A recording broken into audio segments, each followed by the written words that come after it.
In today's Bible reading, we are reading from the Gospel of Matthew chapter 17, where it talks about Jesus transfigured on the mount. And it says, "Now, after 6 days, Jesus took Peter, James, and John, his brother, brought them up on a high mountain by themselves, and was transfigured before them. His face shone like the sun, and his clothes became as white as the light. And behold, Moses and Elijah appeared to them, talking with him. Then Peter answered and said to Jesus, 'Lord, is it good for us to be here? If you wish, let us make here 3 tabernacles, one for you, one for Moses, and one for Elijah.' While he was still speaking, behold, a bright cloud overshadowed them. And suddenly a voice came out of the cloud, saying, 'This is my beloved Son, in whom I am well pleased. Hear him.' And when the disciples heard it, they fell on their faces and were greatly afraid. But Jesus came and touched them and said, 'Arise, do not be afraid.' And when they had lifted up their eyes, they saw no one but Jesus only. Now, as they came down from the mountain, Jesus commanded them, saying, 'Tell the vision to no one until the Son of Man is risen from the dead.' And his disciples asked him, saying, 'Why then do the scribes say that Elijah must come first?' Then Jesus answered and said to them, 'Elijah truly is coming first and will restore all things. But I say to you that Elijah has come already, and they did not know him, but did to him whatever they wished. Likewise, the Son of Man is also about to suffer at their hands.' Then the disciples understood that he spoke to them of John the Baptist."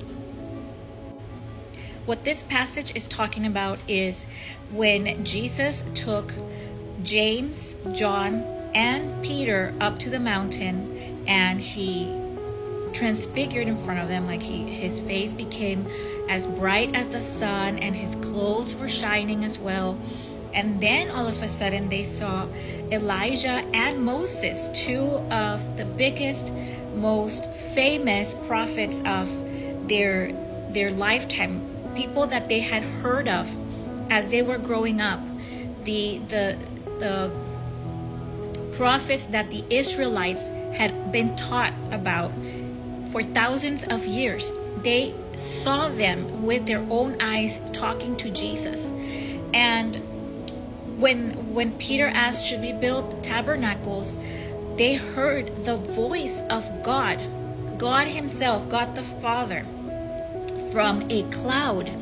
And they became extremely afraid because they had no idea what was happening. And of course they felt scared. And Jesus told them, "Do not be afraid." And when they looked up, they only could see Jesus. They could not see God. They could not see Moses and Elijah anymore, just Jesus. But they had seen everything with their own eyes, and they had heard the voice of God. Imagine how powerful that must be.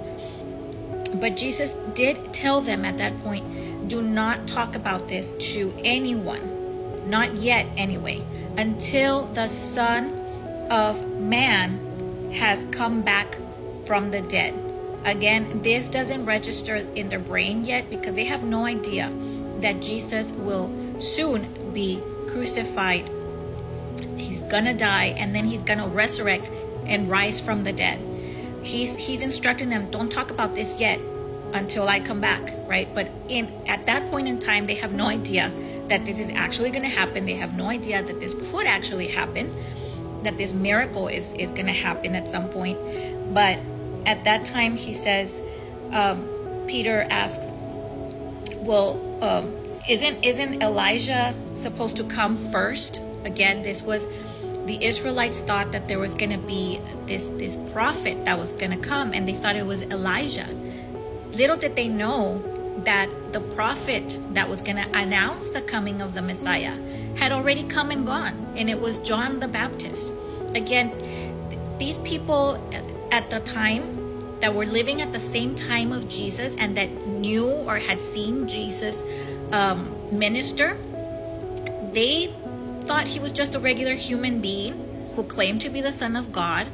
His disciples did have a better understanding of who Jesus was and what he represented, because they were seeing the miracles he was performing. But at this point in time, they still didn't have it all figured out yet. They still had a little bit of doubt in the back of their minds, because they had been instructed for hundreds of years, way before Jesus' time, that there was going to be a prophet coming that was going to save them. And this Messiah, they thought, was supposed to be Elijah.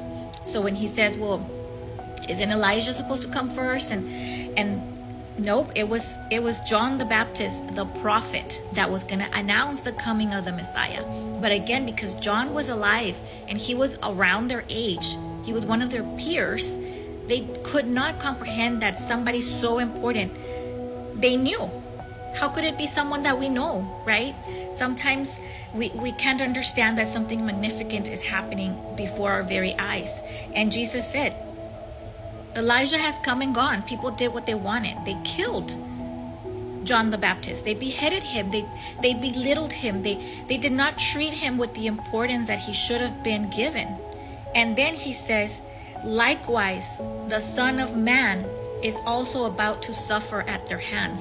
Essentially saying, I'm going to go through something very similar as John the Baptist. They're going to mistreat me.